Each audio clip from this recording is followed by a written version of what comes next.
किसी गांव की है जहां एक गरीब परिवार रहता था। इस परिवार में एक किसान, उसकी पत्नी और उनकी एक बेटी थी। किसान बहुत परिश्रमी था, लेकिन उसकी जमीन से उपज कम होती थी, जिससे परिवार को मुश्किलों का सामना करना पड़ता था। गांव के समीप ही एक अमीर और घमंडी जमींदार रहता था, जो गांव वालों पर अत्याचार करता था। जमींदार को अपनी ताकत पर घमंड था और वह हर गरीब से वसूली करता था। एक दिन जमींदार ने किसान की बेटी को अपने महल में काम करने के लिए बुलाया, लेकिन किसान ने इनकार कर दिया।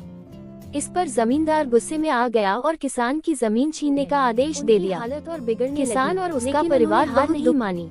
किसान की बेटी, जो अब जवान हो चुकी थी, ने प्रतिज्ञा की कि वो जमींदार से अपने परिवार का बदला जरूर लेगी। उसने बुद्धिमानी से योजना बनाई और चुपचाप जमींदार के विरोधियों से संपर्क किया। एक रात जब जमींदार अपने महल में उत्सव मना रहा था, अंजाम दिया। उसने जमींदार के विरोधियों की मदद से उसके सारे गुप्त दस्तावेज और संपत्ति की जानकारी चुरा ली। इस जानकारी को गांव वालों और अधिकारियों के सामने पेश किया गया। जमींदार की चोरी, धोखाधड़ी और अत्याचारों का पर्दाफाश हुआ। अधिकारियों ने जमींदार की सारी संपत्ति जब्त कर ली और उसे गांव से निकाल दिया। बहादुरी और होशियारी से पूरा गांव प्रभावित हुआ। उसने अपने परिवार के लिए न्याय और बदला दोनों लिया। किसान की जमीन उसे वापस मिल गई और गांव में एक नया अध्याय शुरू हुआ, जहां हर कोई खुशी और शांति से रहने लगा। इस कहानी का मुख्य संदेश यह है कि अत्याचार करने वाले व्यक्ति का अंत निश्चित होता है और सच। किसी गांव में एक गाय रहती थी, जिसका एक प्यारा सा बछड़ा था।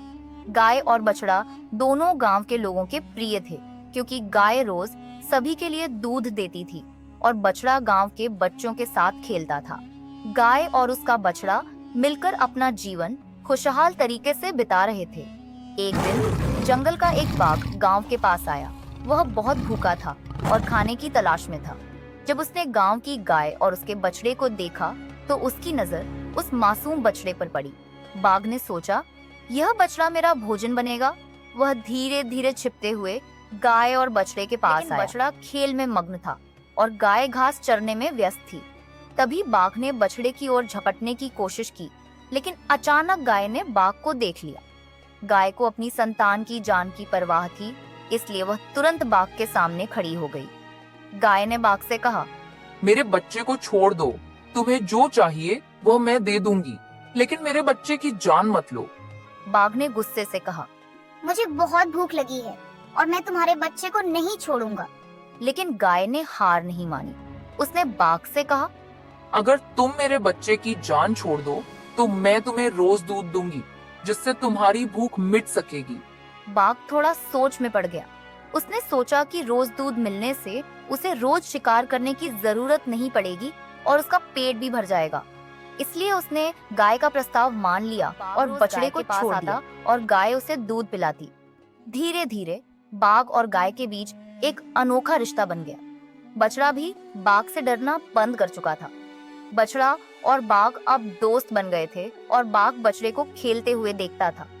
गांव के लोग इस अजीब रिश्ते को देखकर हैरान थे। बाघ, जो कभी गांव के जानवरों के लिए खतरा था, अब गाय और उसके बछड़े का रक्षक बन गया था। वह किसी भी दूसरे शिकारी को गांव के पास भटकने नहीं देता था। समय बीतता गया और बछड़ा बड़ा हो गया। बाघ और गाय के बीच की दोस्ती और भी गहरी हो गई। बछड़ा अब गांव और जंगल के बीच का पुल बन चुका था, जहां न तो बाघ किसी को नुकसान पहुंचाता था और न ही गांव वाले बाघ से डरते थे। इस प्रकार बाघ और गाय की कहानी हमें सिखाती है कि प्रेम और समझदारी से किसी भी समस्या का समाधान किया जा सकता है।